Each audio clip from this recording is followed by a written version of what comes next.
Olá, tudo bem? Eu sou o professor Xavier e estou muito satisfeito que você está assistindo a nossa série de videoaulas sobre funcionalismo linguístico. Então, vamos continuar a nossa reflexão. O funcionalismo linguístico tem, como você sabe, o foco na explicação do funcionamento da linguagem. Mas como fazer essa explicação? Como o funcionalismo explica o funcionamento da linguagem? Certamente, o funcionalismo não abre mão de determinados parâmetros, como, por exemplo, parte do uso real da fala ou da escrita em situação concreta de interação. Pessoas não falam do nada ou para ninguém. As pessoas, quando falam, elas têm intenções e elas estão diante, fisicamente, ou pelo menos imaginariamente, mediada por uma tecnologia, de seus interlocutores. Por exemplo, eu não estou vendo vocês, mas estou fazendo essa interação sabendo que vocês estão atentos, me ouvindo. E suponho algumas dúvidas que vocês vão ter ao longo dessa videoaula e vou respondendo, né? Bom, então, nós interagimos sempre com o propósito de atingir o outro. E nesse momento, cabe ao funcionalismo levar em conta o flagra, o real do uso da linguagem. E nada artificial, nada de exemplos inventados. Então, o uso da linguagem é o ponto de partida, considerar o contexto, ou seja, o espaço e o tempo em que e quando aquela linguagem foi realizada, a experiência que os interlocutores têm, porque quando você conversa com alguém, você projeta, você imagina, você cria uma expectativa de quais conhecimentos, quais informações o seu interlocutor tenha ou não tenha. Porque se você julga que ele tem uma informação, você não repete, né? Você conta com aquela informação. Só se ele manifestar desconhecimento explicitamente, então você faz complementações. Então, essa ideia de você conhecer ao máximo o seu interlocutor é fundamental para a fluência da interação. Então, quando a gente vai conversar com alguém, é fundamental que a gente tenha como ponto de partida algum conhecimento sobre esse interlocutor. Porque aí o diálogo vai fluir, vão evitar chateações, repetições, não é? Então, a experiência dos interlocutores naquele momento, naquele gênero textual, naquela situação, também é considerada como um elemento importante na hora de explicar o porquê, dar a razão do porquê ele utilizou uma palavra de um certo jeito, ok? E o papel social, a função social. Se é uma pessoa que tem um cargo, uma hierarquia, se é uma pessoa simples que não tem cargo, não tem hierarquia, tudo isso é levado em conta como ponto de partida para a explicação do funcionamento da linguagem de acordo com o funcionalismo. Vejam esses exemplos. Alguém diz para você, bom dia. Geralmente a gente dá bom dia às pessoas que nós conhecemos ou que, de alguma forma, nós passamos uma, duas vezes por ela. Na verdade, a rigor, numa sociedade civilizada, não importa se você conhece ou não, o ideal seria que você desse bom dia, cumprimentasse essa pessoa, porque são seres humanos como você, né? E todo mundo gosta de chegar num ambiente em que o acolhimento é dado por um bom dia, né? Aquela pessoa que chega num ambiente e não cumprimenta, passa direto sem falar, certamente é avaliado negativamente, não é verdade? Então esse bom dia, ele não é só um cumprimento mero e social.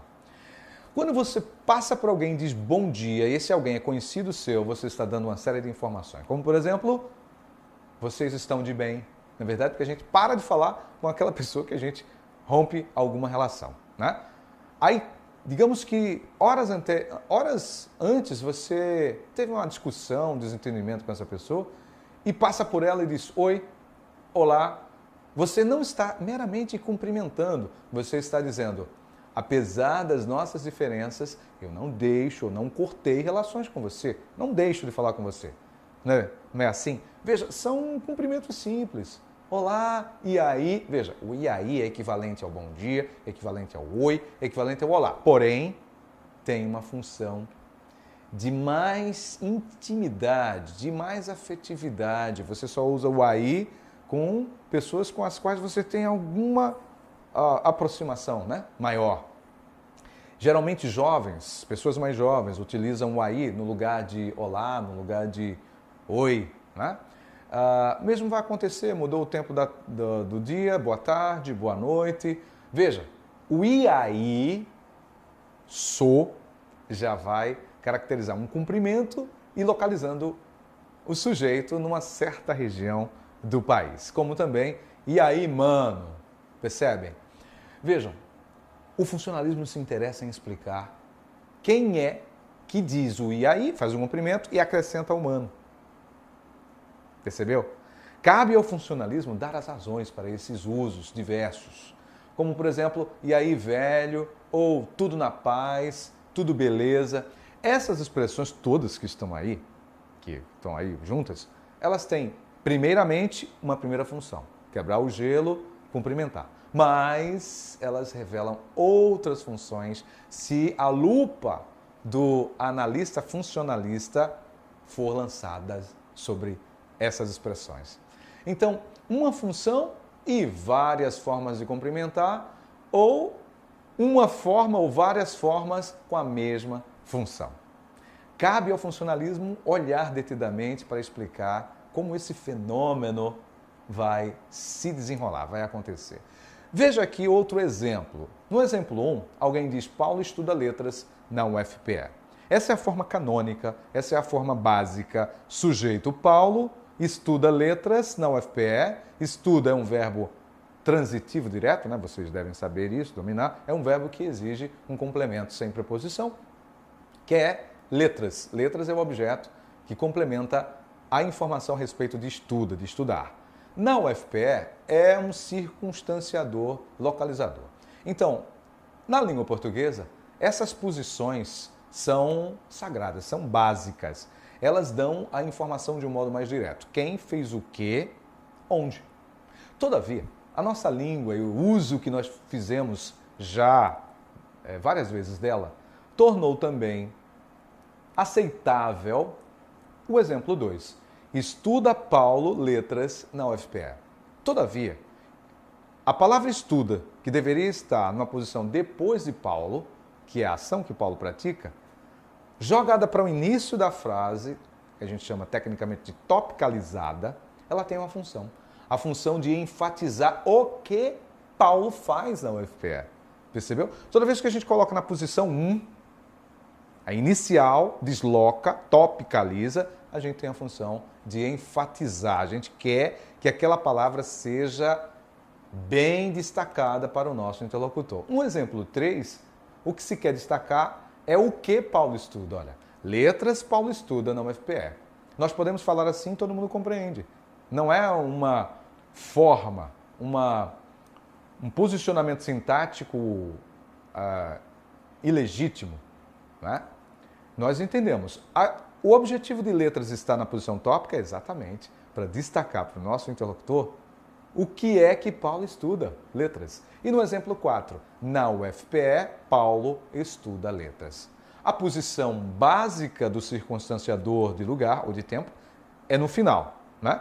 Todavia, é aceitável também, se eu quero enfatizar, topicalizar essa expressão circunstanciadora na UFPE, porque eu quero que o outro entenda e lance luz sobre o onde Paulo estuda letras. Veja, toda essa gama de variações, de posicionamentos de termos na frase, busca ser explicada. E quem melhor explica? Levando em conta que é o sujeito, o grande usuário da língua, e a língua a serviço desse sujeito, ele então vai mexendo, vai manipulando os termos da linguagem para que a sua intenção na interação prevaleça. Perceberam? O funcionalismo está preocupado em explicar como é que a gente mobiliza os recursos linguísticos de acordo com a nossa intenção de comunicar. E aí é óbvio que a gente não pode fazer qualquer modificação, não. Só algumas. Só aquelas que passam a ser aceitáveis pelos nossos interlocutores. Convido você mais uma vez a continuar conosco. Ainda tem mais videoaulas nessa série de videoaulas sobre funcionalismo. Muito obrigado pela sua atenção e até a próxima.